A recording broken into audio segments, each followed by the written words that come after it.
Hey स्वेंकी reads.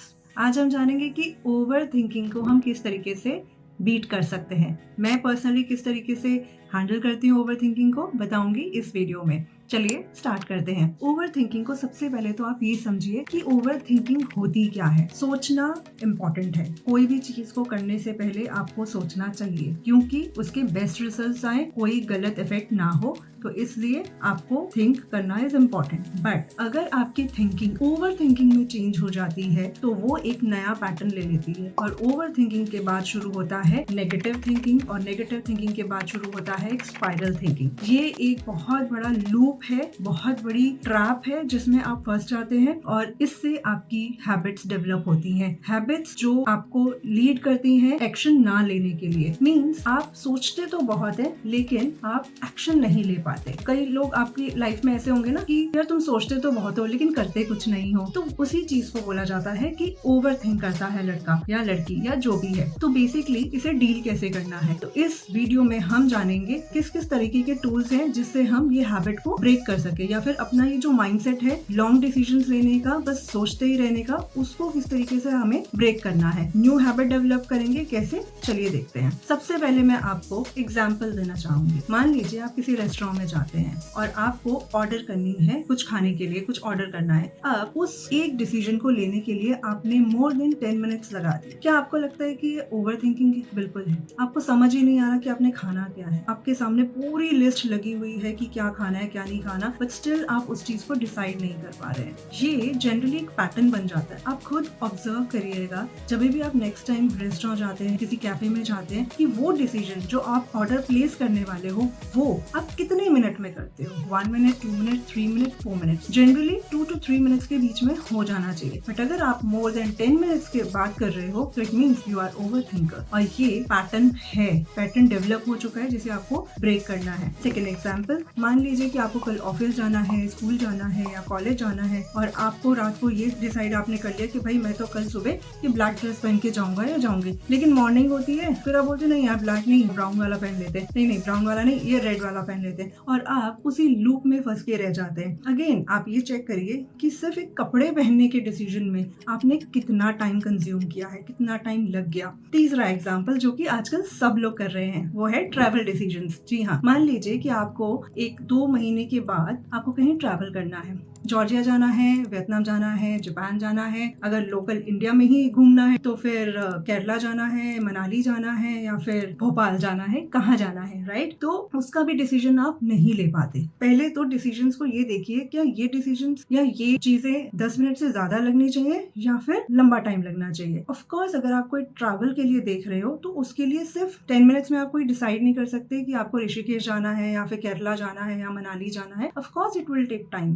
But कितना time? 1 दिन, 2 दिन, 3 दिन, 4 दिन, 5 दिन, 6 दिन, 7 दिन, बट आप उसे महीनों मत लगा दीजिए कि एक डेस्टिनेशन पे जाना था, उसके लिए अभी तक आप डिसाइड ही नहीं कर पाए कि कहाँ जाना है। एक चीज और होती है, मान लीजिए कि आपने डिसाइड कर लिया आपको ऋषिकेश जाना है, लेकिन ऑल ऑफ अ सडन 2-3 लोगों ने आपको सजेस्ट कर दिया कि यार मनाली से बेटर ये है कि केरला चले जाते हैं, वहां उस टाइम पे मौसम अच्छा रहता है, तो आपका डिसीजन चेंज हो गया। तो इस चीज पे भी आप ध्यान दीजिए कि आपके डिसीजंस आपके अकॉर्डिंगली चल रहे हैं या फिर आपके डिसीजंस को किसी ने बोल के चेंज किया है। तो ये भी बहुत बड़े पैटर्न्स डेवलप हो जाते हैं जिसमें आपको पता नहीं होता है कि आप खुद के डिसीजंस नहीं ले पाते, लेकिन आप डिसीजन लेते हो तो किसी के कहने पे लेते हो। तो ये बात का भी आपको ध्यान रखना है। अब मैं आपको 3 फॉर्मूला बताऊंगी जिसमें कि ये होगा कि हम ओवर थिंकिंग में कैसे डील कर सकते हैं। Formula number 1, reframing. जी हाँ, रीफ्रेमिंग मीन्स अगर आप किसी रेस्टोरेंट में गए और आपने सोचा कि यार एक मैं सैंडविच ऑर्डर करता हूँ, मशरूम सैंडविच ऑर्डर करता हूँ, लेकिन मुझे इसका टेस्ट नहीं पता, तो अब आप जनरली जो ओवर थिंकर्स होते हैं ना, तो उनको या तो ये लगता है कि यार नहीं यार छोड़ो यार, पता नहीं कैसा टेस्ट होगा, हम तो कोई दूसरा वाला सैंडविच ही खाते, जो हम रेगुलर खाते हैं हम वही खाएंगे। तो इस वजह से वो कोई भी चीज को नया एक्सपीरियंस नहीं कर पाते। अपने थॉट्स को रीफ्रेम करिए, मीन्स टेक अ पॉज, और आप ये सोचिए कि यार अगर मैं मशरूम सैंडविच खाऊंगा तो देखता हूँ ना कि क्या होगा, अगर या तो अच्छा होगा या फिर वो नहीं अच्छा होगा। तो एक थोड़ा सा रिस्क लेने की भी थोड़ी सी हैबिट डेवलप करिए कि छोटी छोटी चीजें, अगर नहीं भी पसंद आया तो दोबारा आप ऑर्डर नहीं कर सकते, या फिर आप किसी को सजेस्ट कर सकते हो कि यार मुझे तो अच्छा नहीं लगा था, यू कैन ट्राई, हो सकता है तुम्हें पसंद आ जाए। तो इस तरीके से आप छोटे छोटे जो भी डिसीजंस होते हैं जो विद इन 10 मिनट्स ले सकते हो, तो उन पे आप ज्यादा टाइम ना वेस्ट करें, थोड़ा सा रिस्क लीजिए। ठीक है, अगर नहीं पसंद आया तो कोई बात नहीं, दोबारा नहीं लेंगे, बट एटलीस्ट एक बार तो ट्राई करते हैं। तो इसमें आप थोड़ा सा फन एलिमेंट भी ऐड कर सकते हैं कि हर चीज को नया एक्सपीरियंस भी कर सकते हैं, आपके माइंडसेट को ब्रेक मिलेगा, सेम पैटर्न्स नहीं होंगे, थोड़ा सा रिस्क लेने की एबिलिटी भी आएगी आपके पास। इससे कोई नुकसान नहीं होने वाला, बस आपको ये समझ में आएगा ये चीज अच्छी थी या गलत थी। Formula number 2, journaling. जी हाँ, अब पहले वाला रूल में तो मैंने आपको ये बताया कि छोटे छोटे डिसीजन जो है जो 10 मिनट्स के अंदर आपको ले लेने चाहिए, उसमें आपको रिफ्रेमिंग करनी चाहिए, क्लैरिटी ऑफ थॉट्स आ जाता है, यार सही है गलत है, होगा नहीं होगा, ठीक है देखी जाएगी। लेकिन कुछ डिसीजंस ऐसे भी होते हैं जिसमें हमें टाइम चाहिए होता है, might be months, might be years. For an example, अगर हमें कोई प्रॉपर्टी लेनी है, कोई शॉप लेनी है, कोई घर लेना है, तो ऑब्वियसली वो हम 10 मिनट्स में तो कोई डिसीजन नहीं लेगा, not even a single day. उसके लिए शायद हमें महीने लग जाए, हम बहुत सारे लोगों से कंसल्ट करेंगे कि क्या पैसा इसमें इन्वेस्ट करना जरूरी है नहीं है, बेनिफिट रहेगा नहीं रहेगा, लॉन्ग टर्म के लिए सही है नहीं है, तो बहुत सारे फैक्टर्स इसमें एड ऑन हो जाते हैं। उसमें definitely you can take your time, बहुत अच्छे से आप टाइम लीजिए और उसमें जर्नलिंग करिए। जर्नलिंग इन द सेंस कि आपके जो भी थॉट्स आते हैं उनको आप पेपर डाउन करिए, नोट डाउन करिए कि क्या क्या हो सकता है, क्या क्या नहीं हो सकता, बेनिफिट है नहीं है। इससे होगा ये कि आपको क्लैरिटी ऑफ थॉट्स ज्यादा आ जाएगा,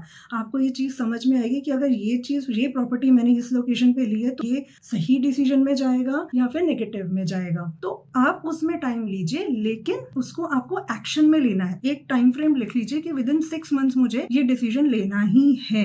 अब वो 6 मंथ्स का आपका 7 मंथ भी हो गया तो भी ठीक है, बट ऐसा नहीं होना चाहिए कि उसमें सालों साल निकल गए तो प्रॉपर्टी किसी और के हाथ में आ गई, वो कमर्शियल जो आप लेने वाले थे, शॉप लेने वाले थे, वो किसी और को मिल गई और आप फिर अब नया रीस्टार्ट कर रहे हो, चलो किसी और लोकेशन पे देखते हैं। ये जब आप डिसीजन मेकिंग नहीं कर पाते, जो लोग डिसीजन मेकिंग नहीं कर पाते वो एक्चुअली ओवर थिंकर होते हैं, तो उनका ये पैटर्न को ब्रेक करना बहुत इंपॉर्टेंट हो जाता है। तो उनकी छोटी छोटी एक्सरसाइजेस ही हैं ये, जब आप स्टार्टिंग करेंगे तब आप में खुद में फर्क आएगा। छोटी छोटी चीजों को छोटे छोटे स्टेप्स उठाइए और आप देखिए अपने माइंड पैटर्न्स को देखिए, समझिए कि क्या हर चीज में मैं इतना ही टाइम लेता हूँ, क्यों लेता हूँ, क्योंकि बैड एक्सपीरियंसेस हुए होते हैं, किसी ने सुना दिया पुराने एक्सपीरियंसेस से कि उसने ऐसा किया था तो उसके साथ ऐसा हो गया था, तो एक फेयर भी एक फैक्टर होता है जिसकी वजह से हम एक्शंस नहीं ले पाते हैं। नंबर 3 फॉर्मूला, विजुअलाइजेशन, जो मैक्सिमम लोग करते हैं। जी हाँ, मान लीजिए आप कोई कार लेने वाले, राइट, और आप कंफ्यूज हैं कि ए कार लें या बी कार लें, कौन सा कलर लें, कौन सा कलर नहीं लें। इसमें विजुअलाइजेशन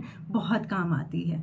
जी हाँ, मान लीजिए कि अगर मैंने सोचा है कि यार मैं ब्लैक कार लूँगी और मुझे तो बहुत अच्छा लगेगा, बट यार स्क्रैचेस पड़ जाते हैं, उसको मेंटेन करना बहुत मुश्किल होता है, तो लूँ नहीं लूँ क्या करूँ, ठीक है वाइट ही ले लेती हूँ। वाइट तो बहुत सारी कॉमन है यार, अब मुझे तो कुछ अलग सा चाहिए जो ट्रेंड में चल रहा हो, जो एकदम दिखाएं और फ्लैशी सा हो और एकदम लग्जरी लुक हो। बस इसी में ही सोच के रह जाएंगे, कुछ नहीं कर पाएंगे। नया कलर भी आ जाएगा, पॉप कलर आ जाएगा, नया मॉडल आ जाएगा, लेकिन आप नहीं ले पाएंगे। इस केस में विजुअलाइज करिए कि आप खुद उस कार में बैठे हैं, ब्लैक कार में बैठे हैं, वाइट में बैठे हैं, सिल्वर में, XYZ जो भी आपका फेवरेट कलर है उसमें आप बैठे हैं, आप उससे उतरे, आपके फ्रेंड्स ने क्या रिएक्शन दिया, कौन सा चीज़ आपको लगा कि यार ये बहुत अच्छा कलर है, आपको खुद ही जवाब मिल जाएंगे। विजुअलाइजेशन बहुत बड़ी पावर है, अगर आप उसको अप्लाई करते हैं जस्ट फॉर 5 मिनट्स, आप मेडिटेशन भी करिए और देखिए कि आप ब्लैक कार से उतर रहे हैं, लोग आपको किस तरीके से रिएक्शन दे रहे हैं, किस तरीके से कंग्रेचुलेट कर रहे हैं। उसी तरीके से आप अपने आप को देखिए कि आप वाइट कार के पास जा रहे हैं, उतर रहे हैं, बैठ रहे हैं, तो आपको खुद ही एक चीज़ समझ में आएगी कि नहीं यार ब्लैक नहीं, वाइट ही ज़्यादा अच्छी लग रही है। ठीक है वो ट्रेंड में नहीं है, बहुत क्लासी कलर है, एवरग्रीन कलर है, बट उसे मुझे मेंटेन करने के लिए इतनी मुशक्क़त नहीं करनी पड़ेगी। और वहीं अगर मैं ब्लैक लेती हूँ तो कैसा मुझे फील हो रहा है। तो ये छोटी छोटी चीज़ें हैं जिसमें आपको बहुत हेल्प मिलती है डिसीजन मेकिंग में। कमेंट्स में ज़रूर बताइएगा आपने कौन सा फॉर्मूला अप्लाई किया है। Bye bye.